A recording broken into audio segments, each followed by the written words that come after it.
Well, so guys, welcome back to another video. This is another American football NFL/NFL reaction, and we're slowly getting back into this. And this video is the Haters Guide to the 2020 NFL season, AFC edition.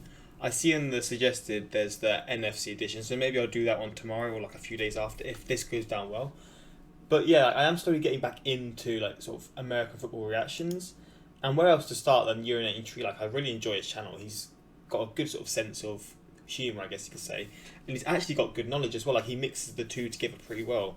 And yeah, did I say the title? I think I have. I think I just said the title. I forgot. The Haters Guide to the 2020 NFL. I did say it. I'm having a fucking malfunction in my head right now.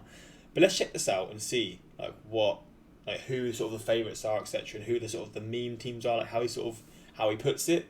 And yeah, let's just give this a watch, man. Welcome to the NFL, an entity that hasn't had to feel the brunt of the coronavirus shutdowns. At least until the past month or so. With another football season upon us, everyone will be looking to prove themselves or remain at the top. That also includes us plebs in the fantasy football circuit. And that's why this video is sponsored by FanDuel. Fantasy football is huge in American football, isn't it? They've just launched this new management, plots and sizes. Oh, and don't forget to thank without money, intense bro. meddling in this video. Get your money, bro. Now on to the 16 teams in the AFC. Thank the gods that Terry Pegula's grubby hands aren't all over this franchise. Without intense meddling like his other team, the Bills have managed to seemingly recover from years of lull count-up. You have a legitimate team. You have a competent management and coaching core. The defense is still as strong as ever, even without star Lotulelei. You finally have a big-time wide receiver in Stephon Diggs. And even better, that team that always bullied you might be out of the way. Things might be looking bright for you. Even then, you know what is the key to any greater success than what you've already done. You know far too well. If this guy is truly as good as Bills fans say, you'll be in good hands. If he doesn't take that next step, well, we already know how to trigger you. The tank pretty positive for them, for Tua is allegedly over. With their fantastically huge cap room over the offseason, the Dolphins splurged on some of the best talents available in free agency. Big contracts thrown out to Byron Jones and Kyle Van Noy. The D-line bolstered with Shaq Lawson and Emmanuel Ogbah. The offensive line solidified with Eric Flowers. Apparently he did okay as a guard in DC, so yay. With these new additions, there will be more expectations, even with another year of rebuilding on the menu. If they're wise, they won't throw Tua into the fire. Fitzpatrick is better for memes anyway. They honestly just need more time, just like he does. We are all skeptical of the Patriots, even in these times. I've been on record saying that I wouldn't call them a dying team until everyone and their mother left the organization. Well, nearly everyone's gone. Brady gone to Florida for retirement. The defense ravaged by a combination of free agency and players opting out of play. They'll miss Dante Hightower and Patrick Chung. Seriously, the only player with a damn left on the D is Stephon Gilmore. Good luck trying to expand his island to the entirety of the football field. Even then, the hoodie is still here, hungry as ever. It comes with a complimentary Cam Newton. It's lost some luster and could be cooked due to injuries, but it's still Super Cam. Nobody will have sympathy if you fall to shit. Unless you get Trevor Lawrence, then we're all fucked again. No matter what they do... I apologise. I don't know if this is loud or not, to be honest. Is it, let's just up my mic a bit. Yeah, my audio issues, I'm still having them, man. I'm not gonna lie, I apologise. I apologise. I'm not good at this sort of technology stuff. I'm just awful, I'm not gonna lie. The Jets cannot escape their stereotype. Their offseason may have been focused more on solidifying an underwhelming offensive line, but it still has questions. Will pissing off their best defensive asset in Jamal Adams have potential repercussions due to his trade? How will George Fant convert to blindside tackle? Is Mekhi Becton ready for a starting role? Will this line mesh enough for Le'Veon Bell to fully use his greatest strength and vision? The other big question is with Mono Man himself. Sam Darnold has shown flashes of brilliance followed by some of the most baffling decision-making in recent memory. Will the real Darnold please stand up and stay away from the bars this year? The only shots I want to see are deep throws to his receivers. Here is the ageless Frank Gore for moral support. Last year was a kick in the teeth. Talking endless shit before the playoffs only to be humiliated on home soil by Derrick Henry using your star safety as a glorified fullback. Speaking of Earl Thomas, he may be more of a cancer on a team's health than we previously thought. Why, you ask? Just look at this offseason. When a player is late for meetings repeatedly for reasons such as getting his car washed, his priorities may not be in order. It came to a head after getting into fisticuffs in practice with a fucking team leader. At that point, the Ravens had had enough and simply removed the polyp from their body. Maybe this is what he meant by no big plays. Despite the episode, the Ravens will still be looking to retain AFC North supremacy. Lamar Jackson is hoping to further develop as a passer to further diversify his game. I just hope that groin injury he got doesn't linger. He's too special to deal with that ailment. The Joe Burrow age has begun. It will take a bit of time before the Bungles truly climb out of the abyss, but they can at least have some semblance of hope for the first time in a few years. That may be one of the only bright spots for them this season. If they're lucky, AJ Green will come back to old form and make that sweet magic with his new quarterback. If not, at least they have another year of Joe Mixon to waste. The good news is that there's nowhere to go but up.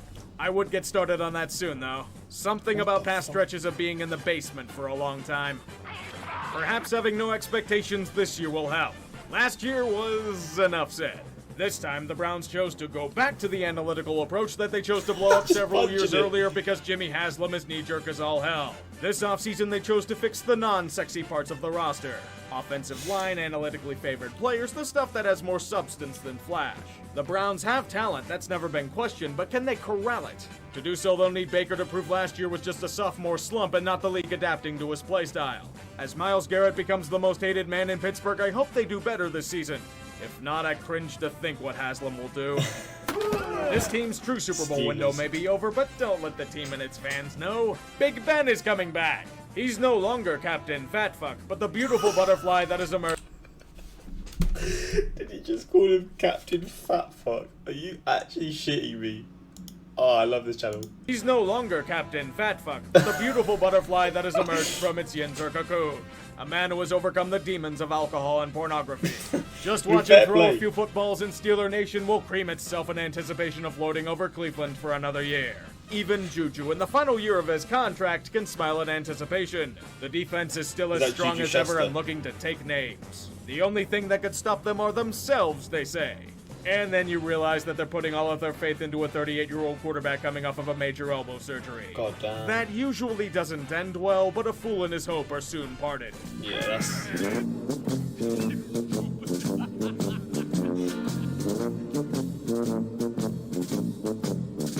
Oh my god. Not going good for them, is it? Should have fired him back in January, Houston.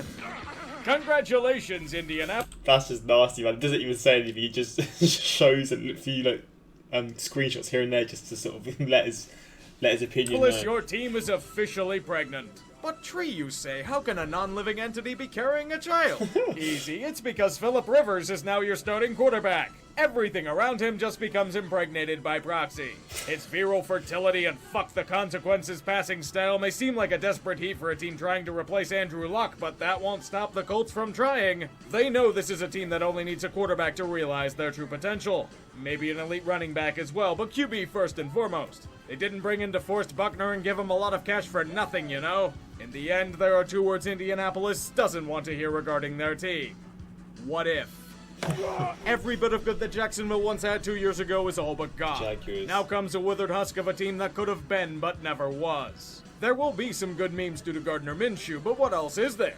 Waiting to see the final embarrassing ruination of Leonard Fournette? The relentless impasse between Yannick Ngakoue and the team that finally ended? Veteran assets on defense being traded for a mere pittance? One of your defensive linemen retiring due to a heart issue? It feels like nothing but misery here, and they won't even get their de facto home games in London to comfort them. Hopefully this rebuild won't last about 10 years this time. Not that I have confidence in this team to pull it off. I have an odd feeling about the Titans, and I don't know why. They had a good year last season, but I just keep thinking that they dramatically overplayed their talent level and will taper back down to the perennial 9-7 jobber to the stars that they are. Tannehill, you hope, will maintain form from last season, especially at that handsome contract he just signed with the team. Derrick Henry, even with the franchise tag, you hope can run over everyone with haste yet again. There was that whole weird situation with Vic Beasley where we wondered if he was going to opt out or not. Spoiler, he didn't. Everything is mostly the same, which is good.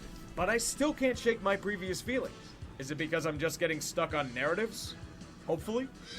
Perhaps John Elway was playing fifth-dimensional chess with his many bags of oats. All he had to do was finally hit on the glories of the tall white quarterback. Drew Lock showed promise in his performances last season, and Denver will be looking for more from their golden goose. They got legitimate help for him on the offensive front. A promising wide receiver in Jerry Jeudy and a strong running back in Melvin Gordon. Even better, Bradley Chubb is coming back from his tragic injury last season, so the pass rush should be as deadly as ever. There may even be fans allowed in to an extent to see this team. Oh, wow. This year they have a chance to be a dark horse, no pun intended. That's wild. They just have to have everything go their way. I just don't know if it can in a division with... I'm guessing maybe Denver, in terms of like the virus, isn't as hit as hard as other places as to why they may be allowed a certain amount of fans in the stadium, but that's crazy. Certain Super Bowl champion in it. Oh my god. Here we Look are. at this bounty. Patrick Mahomes not only got paid, he discovered the goddamn monolith. A 10-year contract worth $500 million if all options are exercised. I know he's worth it, but holy shit! Kansas City, welcome to the aftermath of a Super Bowl win, when everyone gets paid. No, it's not just him. Travis Kelce also gets to destroy several banks with his new deal. Frank Clark gets a huge jump in his pay this season as well. Andy Reid and Brett Beach? Let's just say there will be many delicious cheeseburgers in Reid's future at that salary. The long-term future will probably hold some form of a cap crunch, but they should still be highly competitive, particularly with Mahomes. But I just can't stop looking at his new contract.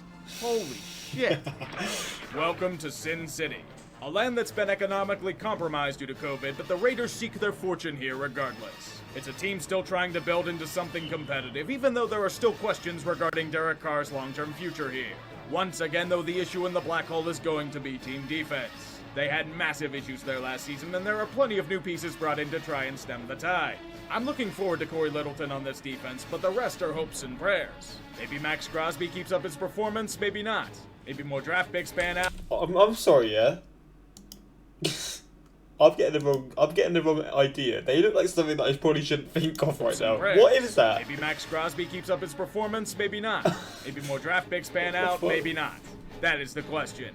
Although I'd be scared if I were Mark Davis. If they don't allow fans in for a long period, it may cost him his franchise. He took out a ton of loans for this, you know? Oh my god. You have done a tremendous job wasting the outstanding core you once had. Phillip Rivers, the last of those great teams of the past, is gone. Cast aside for the new flashy Oregon product in Justin Herbert. If you look at past Oregon quarterbacks at the NFL level, it's not good, but perhaps he could be different.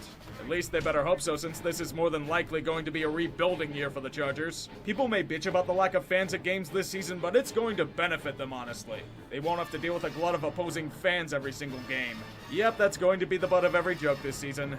It will be until they either somehow gain a foothold here or move elsewhere. By the way, Derwin James is out with a long-term injury again. God damn. Isn't that fun? Standings-wise, it's going to be tough to gauge, since most divisions aren't as top-heavy as in seasons past. For the AFC East, I believe it's Buffalo's turn to take the East Buffalo, North Baltimore, South Houston, West Kansas City, wildcards Denver, Indianapolis, and Cleveland. I like that he's done this because I feel like for previous prediction type videos, he's not sort of showing his overall sort of predictions. The AFC North remains in the grasp of Baltimore for the time being. The AFC South goes to Houston in spite of Bill O'Brien's brilliant moves. The AFC West shockingly goes to Kansas City. For the three wildcards, anyone's guess, but I have a good hunch about Indianapolis, Denver, and Cleveland. Don't know why, but I just do. This is the beginning of a new age for the AFC. The shackles of Brady are gone, and probably replaced with the shackles of Mahomes. Meet the new boss, same as the old boss. Literally. You are going to take this trophy home after 50 years to your great fans. I remember seeing this. You are Super Bowl champions. Congratulations to your entire organization. Coach Reid, all you great players, congratulations. Thank you, Commissioner Clark. There you go, Norma, give it a kiss. Go ahead, Clark. Love to see it. But yeah, this is a fun one. I mean, again, if you would like the NFC edition, let me know in the comments, because I'll be down to do so. I do like these prediction type videos, and just the way he sort of structures it, I find them really fun to see. The Browns have talent. That's never been questioned. Imagine hearing that 3 years ago. Trey predicts Cleveland making the playoffs. Well, looks like the season is over already. Wow, is there like a curse behind that? It's a bit like behind him saying that. Tag Bowl. Oh wait, it's Jacksonville turn. For God's sake. As a Jags fan, I'm not going to pretend like there isn't a season this year. Are they really that bad? Sports ball is finally coming back. Buffalo Bill. Oh, I just said that. Trey makes predictions. Everyone, write that down. Write that down. Can't wait for this year's season of Days from the Steelers. What do Mahomes and Mike Trout have in common? They got a space colony.